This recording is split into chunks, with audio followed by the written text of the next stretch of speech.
Hi, my name is Natalie with Unicorn Properties, and today we are with Simone. And Simone is a global relocation expert based out of Cyprus, and we're super excited to learn more about the market. Thanks for being with us. Hi Natalie, hi everyone.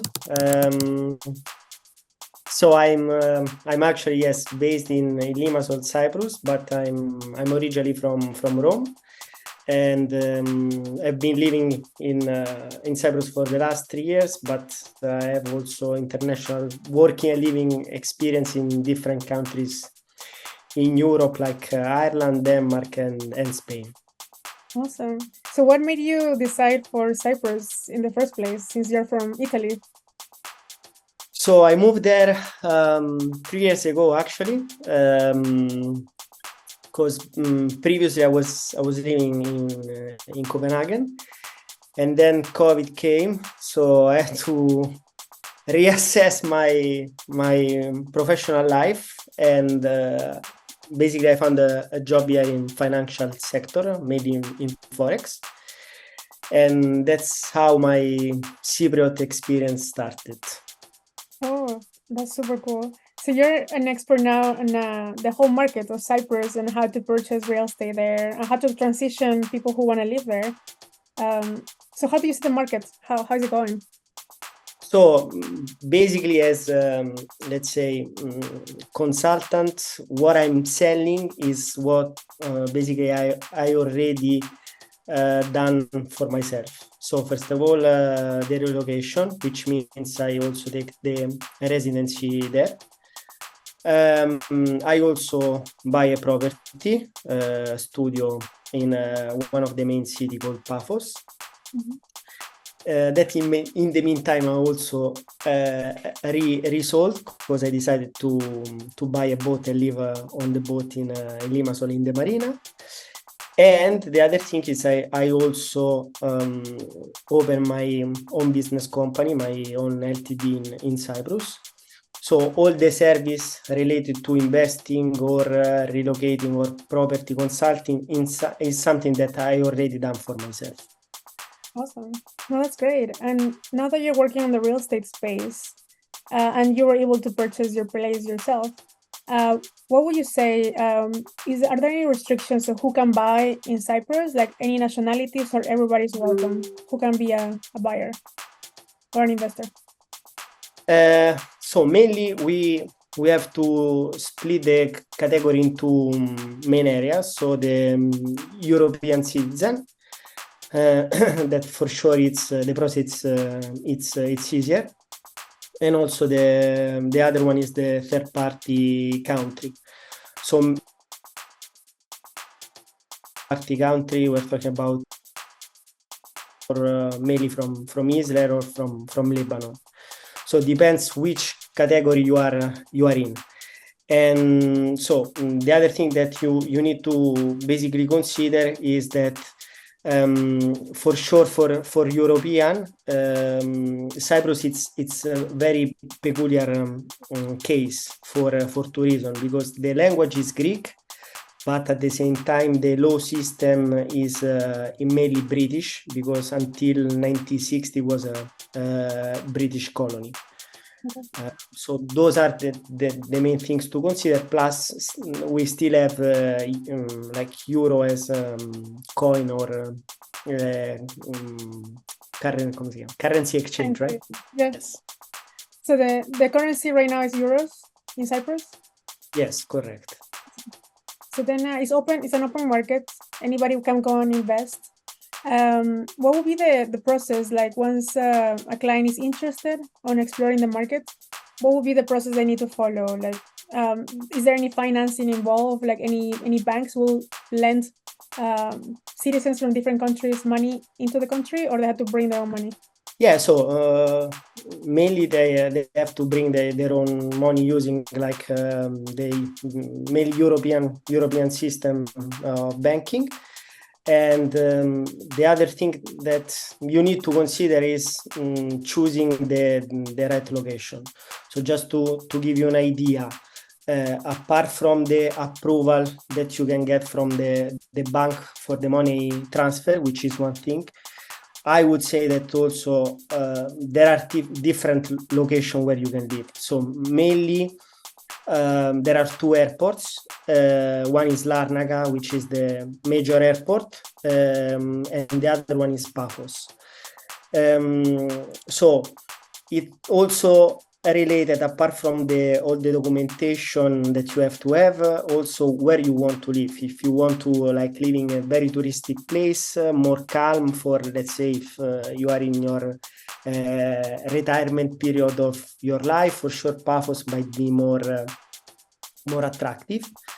If you are looking for example, setting up your own business, I would suggest Limassol, because Limassol is the center of business of the island. Or even Nicosia, which is the capital, but it doesn't have sea.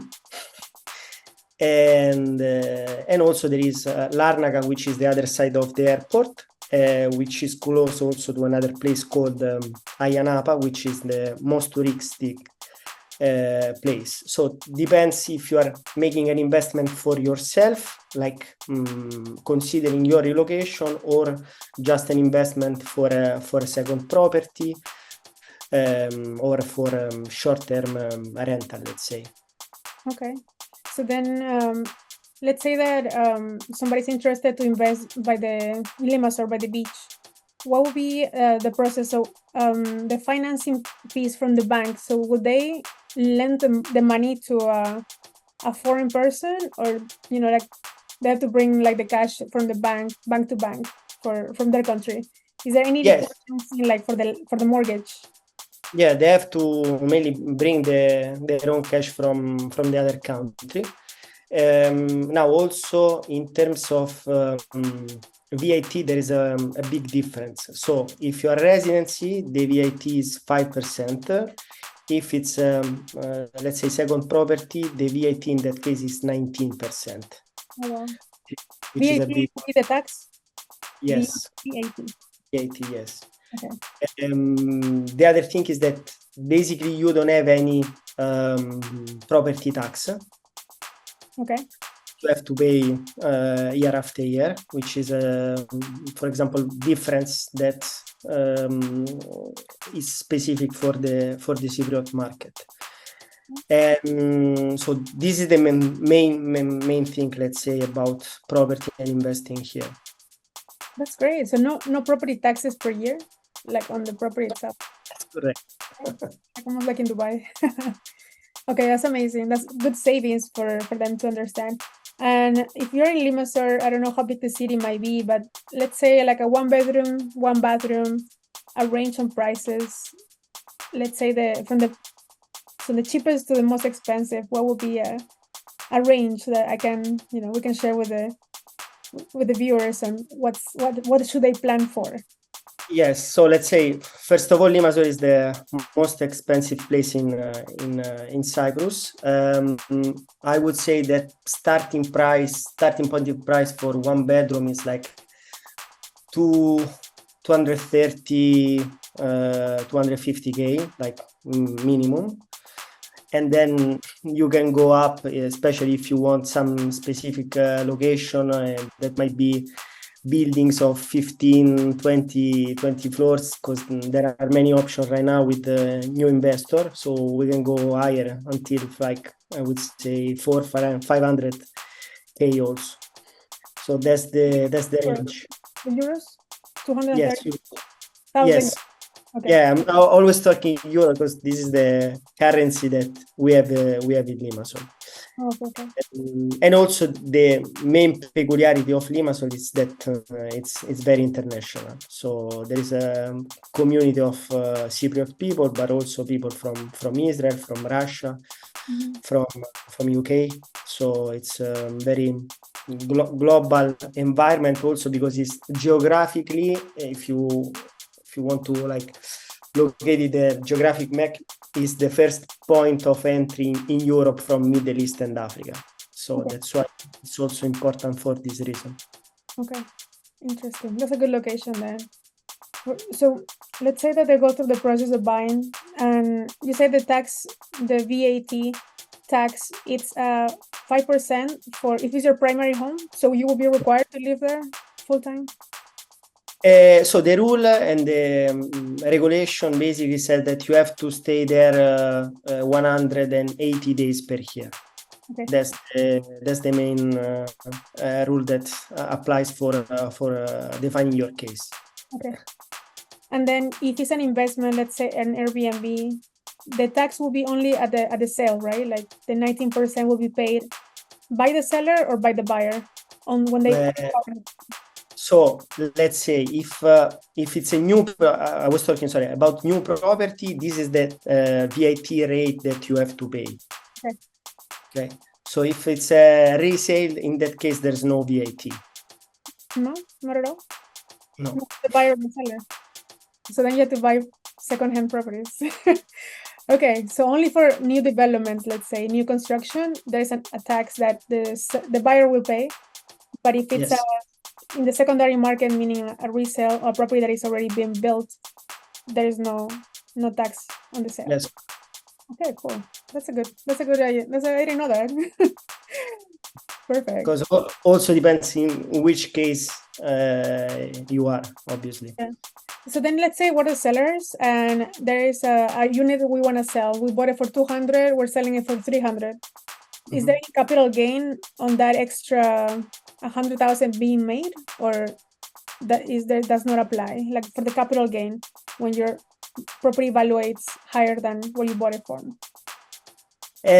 Look, that one it's related to the price of the property. So in relation to that, has to make like a specific calculation.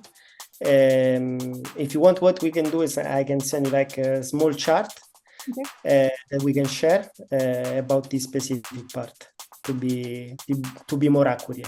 Yeah, to calculate that the closing costs. So for the overall closing costs, when you buy a property, can we check to see, is there a percentage that is fixed, or is there? I mean, the VAT will apply whether it's new or secondhand. Any other closing costs for your attorney, notary, title company?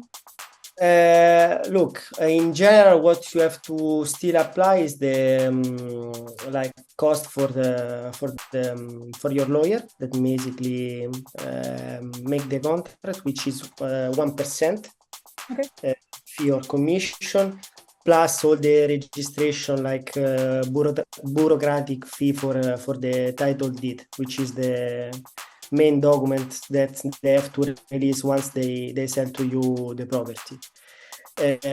So those are in general the main costs that you have to consider. Okay, that's good. So then, so that would be for closing costs. Do you know the time periods? Like if I start looking and we sign the contract today, what will be the time until you're able to close, keeping in mind that they have everything ready to go?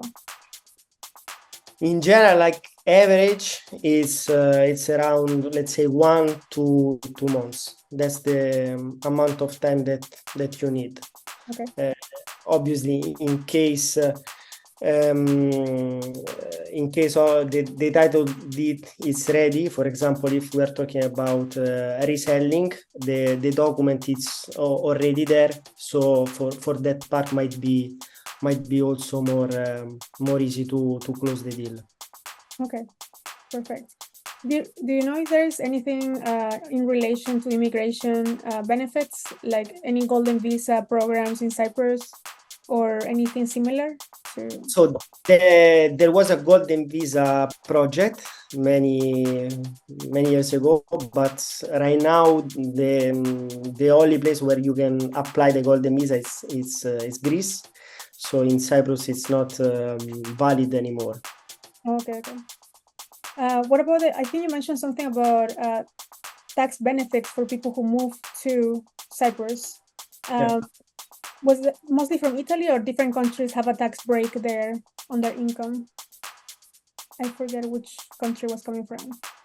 So let's say there are some countries still in Europe, like for example Malta or Cyprus or Ireland, that they have a specific fiscal system. So let's say in case you want to set up your business company on the island and open your LTD, the taxes on the profit of your company is around 12.5%. So that's why it's so advantageous to open a company here. And just to give you an idea, to compare with Italy, in general, when you have your own company, tax on profit are around between, let's say, 50 and even 60% per year. So that's why it's quite convenient, because you are still in Europe. Yeah. You should consider that from Rome it's like 2 hours 45 minutes flight, for example. But obviously you can enjoy the good weather and go swimming until at the end of October, and then your summer season can start from end of April mainly. It's perfect weather. It's Yeah. good weather over there. So is that the main reason people move there? Like for the, the weather, the benefits, the lifestyle? What would you say is the main key factor that people are like, I want to go and live there? Look, in general, there are three main reasons. So let's say who wants to obviously relocate for specific reason, as you mentioned, about the good weather and good lifestyle, which is one. Others, they decide to open their own company because it's quite convenient to have it there, and also for the multicultural and international environment. And the other case is that for people who are considering to move for to enjoy their retiring period. Okay. So for some reason it's choice of way of living, because maybe I know people also from Italy that they move from Milan to Paphos, because prices are cheaper, especially in Paphos, more than in Limassol. And also electricity bill are also cheaper if you compare to countries like also north of Italy or even Germany. Right now there is also big German community that is expanding in Cyprus. And so those are the three main situations that you can find here in Cyprus. No, I like that. The weather and the retirement time. People who want to retire before retiring, I'm sure, is there a lot of digital nomads over there, or it kind of is controlled? Let's say that still is there is not like big digital nomad community, for example, compared to Spain or Canary or Portugal. Yeah. Because the island is still less known than those countries. Mm-hmm.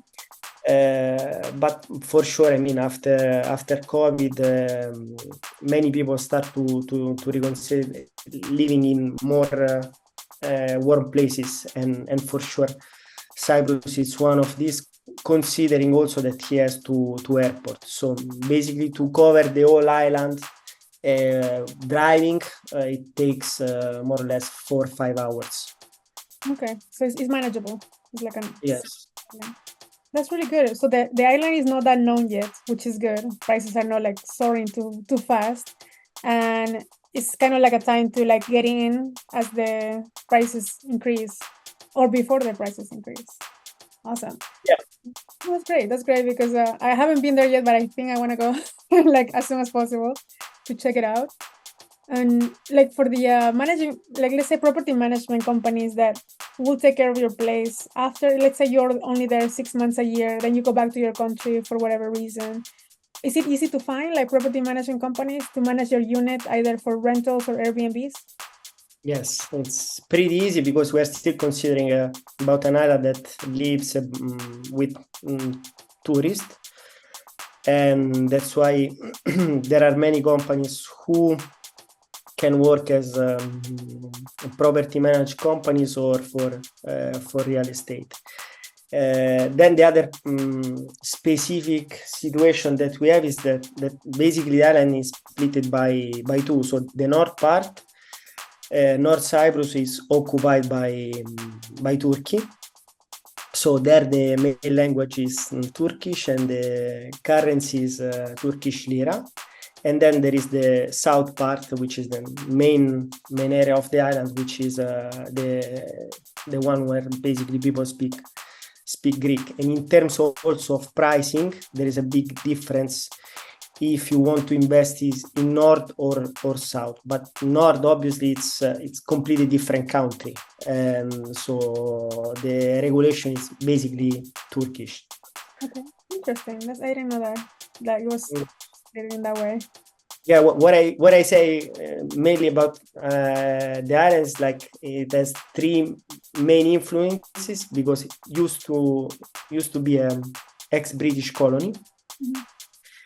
And still there are Royal Air Force, British military base on the island. There are still British territory. Okay. Plus you have the Cypriot area and North Cyprus area, which is the Turkish side, let's say. Interesting. I like it. So then that's a good thing. There are no restrictions right now on Airbnb. So let's say somebody goes and buys a property. Do they have to go through like a certain like permits or legalities to put their unit in Airbnb? Because that's the main question that, because some governments are restricting that and compressing that. Will that be an issue there? So far, I mean, right now that we are talking, there are no restriction or like license that you need to get. So it's still a more flexible market compared to other states or country in Europe, for sure. Awesome, that's cool. And just to wrap it up, are there any risks or something that buyers should be aware of when they come to Cyprus? How is the real estate space? Like, is a license required for realtors, or is it something that they should be aware of? Because sometimes, this profession, unfortunately, sometimes people are not professional, sometimes they are. So just a few risks to consider. Yeah. So mainly here you need to get in touch with real estate agent or real estate companies who have license. So the market is regulated. So what I do in this case is like more property consulting, trying to first understand what's the need of the client or the person who wants to invest in terms of budget, but also in terms of location or city. And then with the network of developer or agent that I know split in the different places, I can direct them to the right person or to the right company. Awesome. Okay, that's good. So it's a safe market, is regulated, it's sunny almost every day of the year. Yes. And still like in the price that is not super, super expensive yet, like in Europe. You're by the water. We're getting there. Let's say that inflation hit every country in the world. Yeah. So in Cyprus, for sure, there was a booming, especially in Limassol, because the market was like it changed quite fast with mainly with Russian investor in the last few years. And then also the Limassol is changing very fast because they are growing up and building new buildings of 15-20 floors. So it's changing rapidly, but the other good thing is that there are on the whole island more than 70 beaches with blue flags, which is a specific award that I think it's international all over the world. So that means that water are generally clean. Yes, because we are talking about an island, and so also like you enjoy clean water all over the year. That's awesome. Well, thank you so much, Simone. If we have any questions or anybody has any questions in regards to Cyprus, please do contact Simone directly. We'll have his information in the description. And yeah, thank you so much for opening our eyes into Cyprus, which we didn't know much about, and now we'll have an expert there. Perfect. I will wait for you here very soon. This is Natalie with Unicorn Properties. If you have any questions, please post them in the comments below. See you next time.